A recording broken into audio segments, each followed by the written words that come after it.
Did you know January is Human Trafficking Awareness Month? In many cases, human sex trafficking goes unnoticed and unreported in America. This makes it difficult for law enforcement to spot. But did you know that it goes beyond sex trafficking? People can be trafficked in various forms of exploitation such as forced labor, marriage, domestic servitude, and forced organ removal. I invite you to join us as we discuss this very serious issue from several different points of view, here on My Sister's Secrets. A typical college student in the mid-1980s went to Chicago for spring break.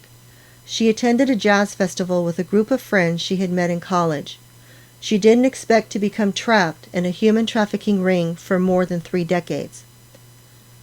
Human trafficking is a crime that exploits women, children, and men for numerous purposes, including forced labor and sex as defined by the UN. But it only happens in other countries, correct? Not here in our United States of America. You may have heard or read about the sex trafficking ring in Bosnia back in 2000. It was run by UN peacekeepers. You may be familiar with the term sex tourism and think of Singapore, Thailand, or the Philippines.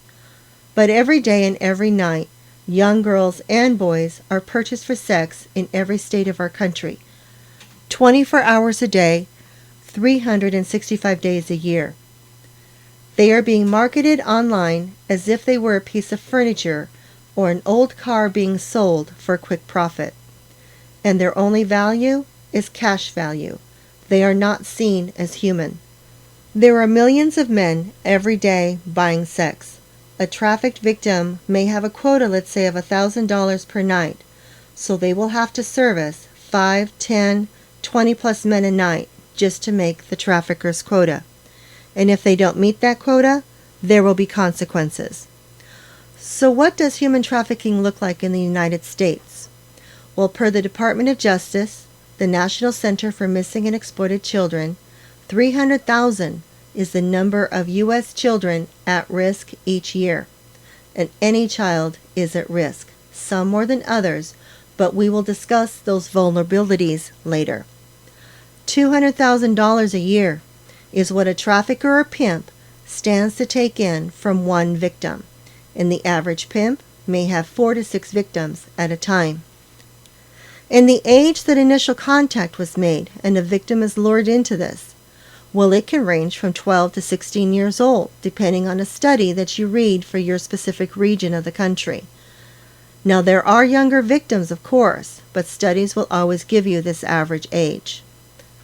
The numbers associated with human sex trafficking is staggering, but the lives of victims and survivors are what stay with us. And when would you encounter a victim of human trafficking? Would it be at a park or a mall, at a bus or a trolley stop, even at your work or at school? Some victims still go to school and live at home. They are held in this nightmare to be repeated over and over again. And there is a quote by D.H. Lawrence: "The eye doesn't see what the mind doesn't know."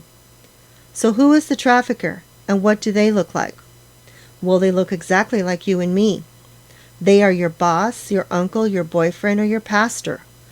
And they can also be the nice lady who's taking care of your child at this moment, or a friend of your child who has direct or indirect contact with them.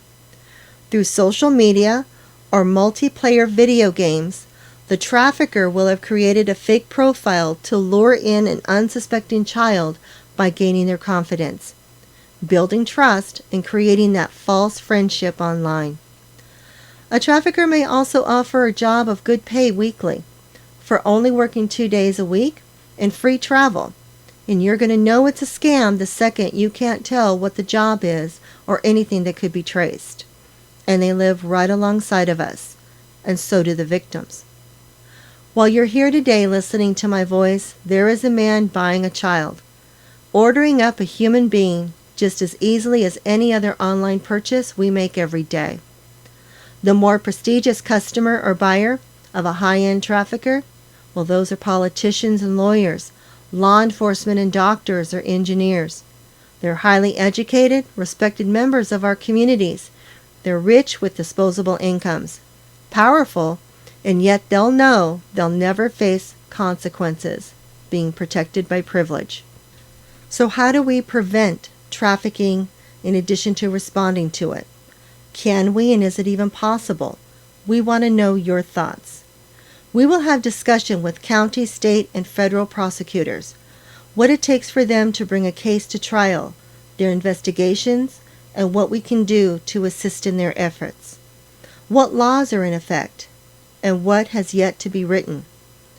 We will hear from those who were rescued out of these horrific nightmares, hear their personal stories of how and where this happened, and more importantly, hear how they are now thriving once they are given the right resources and supported by society, not to victim shame or blame. We will also hear from organizations across the country that offer support to the vast array of needs of vulnerable children and prostituted persons, because they are human and they have value, and that value is priceless. So come back and join us as we begin the conversation on the many facets of human trafficking, the vulnerabilities and its victims, here on My Sister's Secrets.